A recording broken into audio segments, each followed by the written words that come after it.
Yeah, it slowed down a good bit.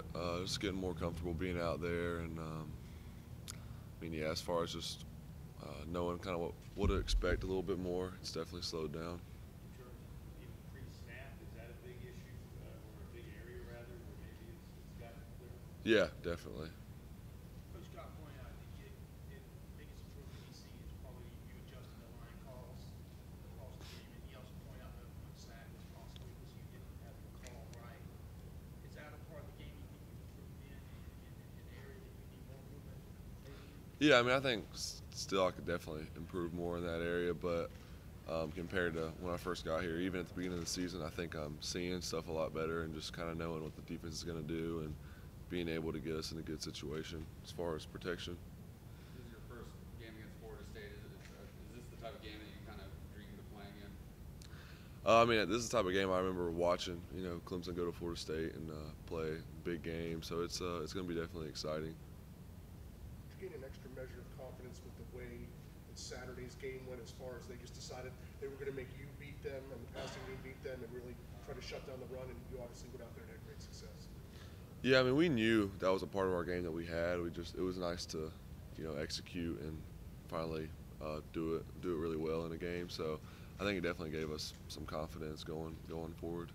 Do you think you're going to see Maybe Alan more was of telling that? me earlier that the ball you throw, it's got a lot of velocity, but that doesn't come in that hard. He's got harder balls to run. But you ever talk to receivers Said about that? Travion? Yeah.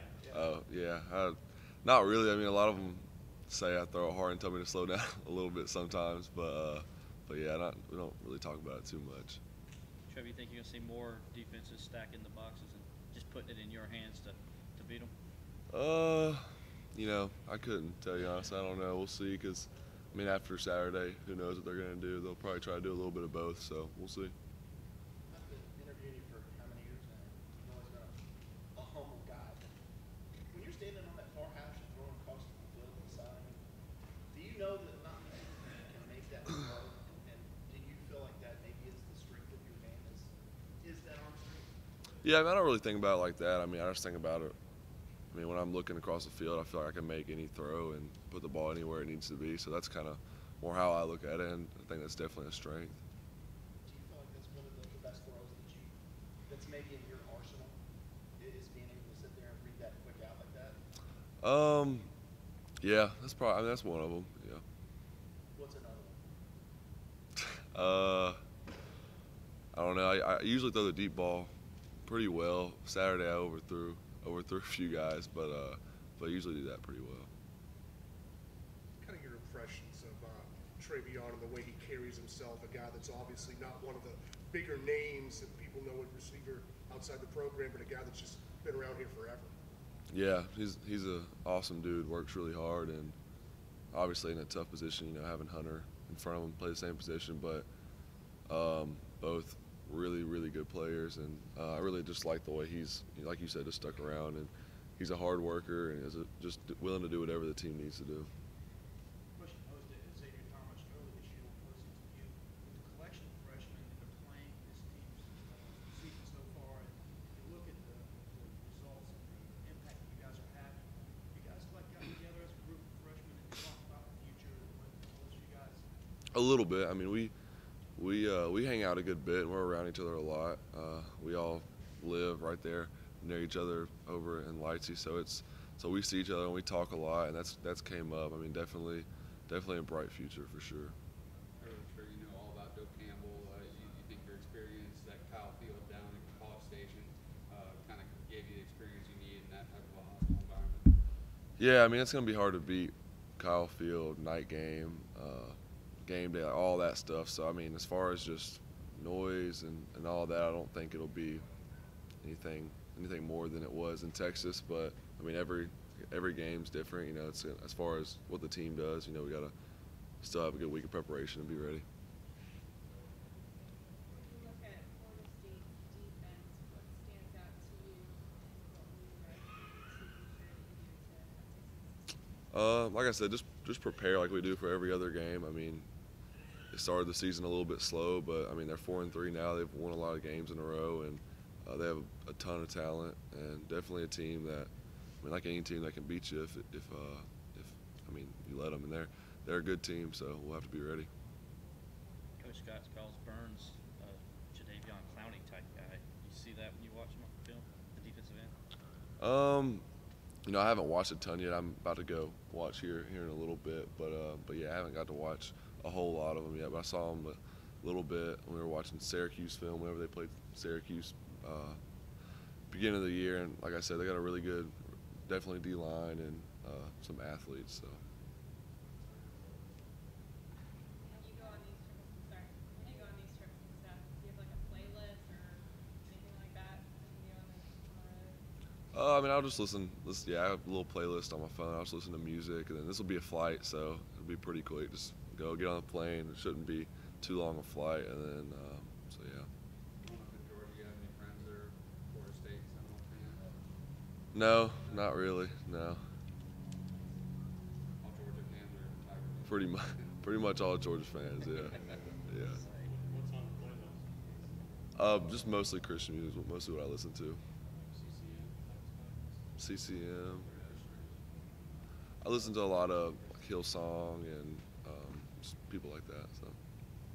At that moment yet where you're out on the field, warm ups with your hand and now starting quarterback for 2 or 3 teams? Not really. I mean, I've thought about just kind of how much of a blessing it is for us to be in this situation, and for me to be a freshman and playing for just such a good team, obviously. But really, it's just blessed to be at a place like this. Like coaches that we have and the people here, it's just a special place. So I mean, I think about that more than playing for the number 2 team in the country or whatever, you know. Some people might say that's pressure, being the starting quarterback on a team that's supposed to win. Do you look at it that? How do you look at it? I think it's just more motivation, if anything. We have all these expectations and whatever people want to say about us, but we know what we want to do. We set our goals out from the beginning, and it just drives us more, I think. What is kind of your initial reaction when a team, one of the top teams like a Georgia or a Ohio State Saturday go down? And does that get talked about a bunch when you come in Monday to start your week? Does it add anything to the atmosphere as far as, hey man, no letdowns, that kind of thing? Not really. I mean, probably mention it and maybe talk about it a little bit. It just shows. I mean, any given week, anyone can beat anybody. So you gotta be ready every week. What did it mean to you that Christian, after the first week that you were going to start, went to lunch with you? I think it was lunch or breakfast, whatever, and he kind of reached out, and I guess he said he wanted to get to know you better, that kind of thing. Yeah, it means a lot. Just like I said before, shows his leadership, and we got a really, really close group on the team. Just even the older guys, like seniors, with the freshmen, we're all close. Those guys are known for giving the quarterbacks a hard time in practice too. You got that since you started their starting role. Yeah, definitely. I mean, even way before that too. Since I've been here in the spring, they gave me a hard time, but it's all love, and we all really care about each other, so it's all good. How happy were you to see Chase Bryce be able to come into the game and go? I think it was 84 yards for a touchdown. I'm always happy to see that. Me and Chase are close, and love to see him go in and play well. I know he's a really good player, so that's one thing I like to try to do every game is try to get him in so he can play some, because obviously like we're good friends, and I like to see that. Coach Scott says y'all doing some high level talking over there when you're breaking down what's going on, you're seeing and stuff. Is that how you remember it too when you're Where at? on the sidelines talking about what you're seeing? Me and Coach Scott, or No, me and Chase? You and Chase. Yeah, and then if he's about to go in, I'll tell him what I'm seeing and what I've seen throughout the game, and then he'll say, because he's over there always paying attention, so he sees stuff too, and we'll talk about stuff. So yeah, it's really good. Y'all pretty intense watching film together? Yeah, I mean we'll I don't know if I'd say intense, but I mean we're focused, and we're definitely locked in, and we definitely help each other, so it's good. When you guys were talking, to every one of those moments where he told you something, or Coach Streeter or Coach Scott told you something that you did pick up on, walk into the game and immediately took advantage of it? Yeah, I mean there's been a few instances like in practice and stuff where Coach Sweeney or Coach Streeter or Coach Scott or anyone or Coach Elliott will say something, and then it'll happen like that in the game, and I'll just from them saying something I was ready for it. So it's been really good. Not yet. We're gonna keep that one under wraps. So. Trevor, been asked this question a dozen times, but just here for the day. Maybe another time. What's the story behind the hair? How long have you had it? Why do you have it? Yeah. Cut it off. I started growing it. So I had a buzz cut like through middle or like my 8th grade, 9th grade year, and then I just wanted to grow it out. So I started growing it out, and I've had it long since.